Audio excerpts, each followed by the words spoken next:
Okay, so rolling on here with our build feature, I want to talk to you a little bit about the firewall and this cowl area and the windshield fitment. So we've got our roof and quarters mounted, we've got our doors hinged and latched. It's time to kind of cruise up here to the middle of the car and get the windshield fit and the firewall in it. So you can see we've got all this knocked out. So one of the first things that you want to do to be able to do the firewall is to get this windshield fit, and we'll take that with, there won't be any of this here, but we're going to fit that windshield over a bow. We have several different bow curvatures that we use, and basically it's just tubing that we've made to keep an arch and to keep that window curved, because there's no support for it down here. And we end up tacking that in right here on this tube across to the other tube, and then that curvature kind of flows across to the other window lip on that side.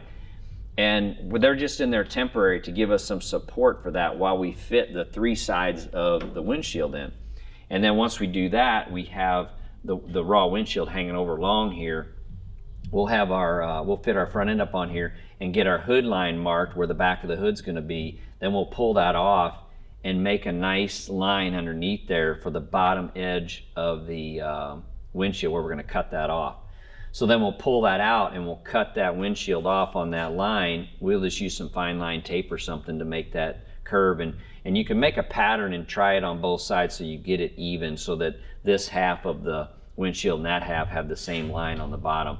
And once that's done, then it's time to fit this 3/8 tube across the bottom edge of that windshield. It's going to give us a closure point for the bottom of the windshield and the cowl piece of the firewall here. So we fit this tube in here. We've got these windshield supports. We flatten these on the end here and then weld them to this tube so that the windshield will lay right on here, and then it's going to come up and tuck under this lip, and then we'll bend that down and weld it to that windshield tube that's up here, right? You kind of can't see half of it, but that's going to give us support for the windshield and also support for this lip. So all this is tied in, so when the air is running over this, we'll have a nice firm tube structure behind that to support that windshield. And you can see this has got a slight bow to it because that windshield's going to have just a little bit of curve there. And then that ties us back in, helps support this area of the car. You can see that's nice and stiff now. So once you've got all that in, then you're ready to knock the firewall out. So to build this firewall structure, we'll start out with some cardboard to make a pattern with, and we'll go to the dash bar here, and we'll make a cardboard pattern that's this shape to this line right here. So we'll make like this trapezoid looking piece here, and then as we go, we'll make a piece that fits here, and you can see there's a break there, and then there's going to be a seam right here, and we tape that seam together, and then we can lay that out on our material flat and cut this piece out. So our firewall usually consists of 4 pieces. So you have your center piece here, fits to the dash bar down to the mid plate, and then usually we'll split it from the frame rail over here up to this corner. So you can see this line right here where that's split, and it's got a little step in it. So this center part's one piece, and then you have a piece on each side, these small pieces here for the left and right side of the firewall, and then your cowl piece. So we'll make this piece. Once we have it done, we'll make a pattern for this piece, and we'll use our bead roller and we'll step this right here so that we got a smooth finish when we're done. And then we'll fit this down to our tube down here and over to the dash bar support tube, and then we'll close that in on each side. So now we'll have these 3 pieces done, and the last thing we do is make this cowl piece. And I don't want to forget, while we're making this piece here, you can see the gas pedal clearance and the steering shaft holes are in that. So while we have that cardboard mocked up in there, we put the gas pedal and the steering in, cut that out, and then we use some tape and we tape that up to make this shape. And you can see how that's going to travel right through there nice and clean. And the steering shaft hole here will be located too, along with the master cylinder push rod hole. So those 3 are kind of important to get in there at this point, so you don't have to try to do it later, because if you didn't put this in, it's a real bitch to try to figure out where it goes after the pedal's not in there. So while you've got that cardboard mocked up in there, it's a good time to put these pieces in and just use some 3/4 inch masking tape and tape it up tight around there to get that shape. And then when you lay it down on your pattern, you can cut it out and it'll fit right in there. So we've got this piece done, these side pieces done, and then we're going to do the cowl last. So we'll go to this dash bar tube, and we're going to come forward. And you can see we've got a little break in it right here because that's at the corner of our windshield. So this piece is flat, and then it's going to bend up here, and then it's going to fit right to the bottom of that 3/8 tube that we put in earlier at the bottom of the windshield. And then we just use some tabs to secure this across here. On the back side here, we've made a little receiver lip that's going to be used for our dash to slide into. So this car is going to get a full carbon dash in it with the Race Pack UDX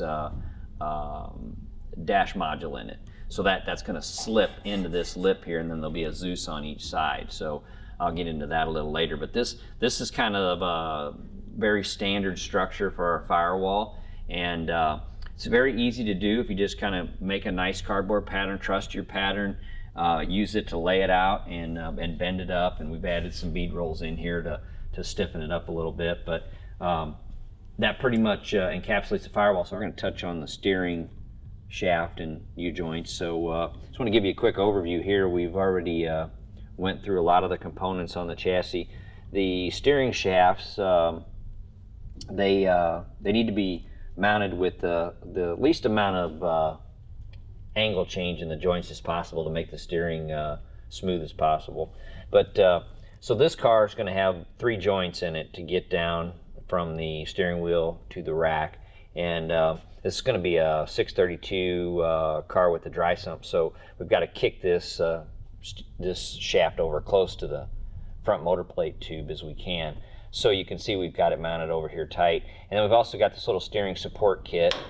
These joints are mock-up stuff, so you can see they're all beat up. But you, when you put 2 joints in, if you put one at the rack and one at the Firewall, you don't need the steering shaft support kit. But if you put a 3rd one in, obviously that thing's going to wobble around. So this little support here will tighten this up so that you can kind of snake this under the headers over here by the motor plate tube and then on into the rack.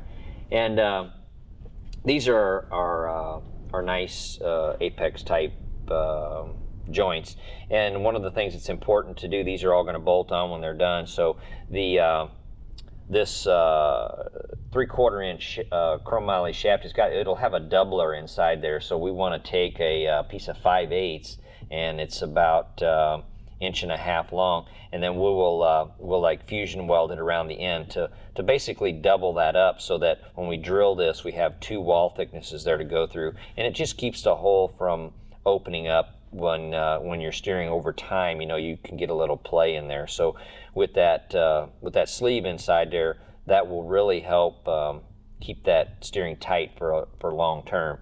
And another thing you want to do too is clock these joints just like you would a drive shaft. So these are a little hard to do because you've actually got to kind of feel where they're at. And if you look at this, the little pin here, that little pinhole there and there, they're 90 degrees to each other, so you can kind of tell which way the clevis of the joint is. Like this one up here, you can see the boot's gone on it. So this little 1/8 inch hole is in line with the yoke here, and then if I turn it, it's in line with the yoke there.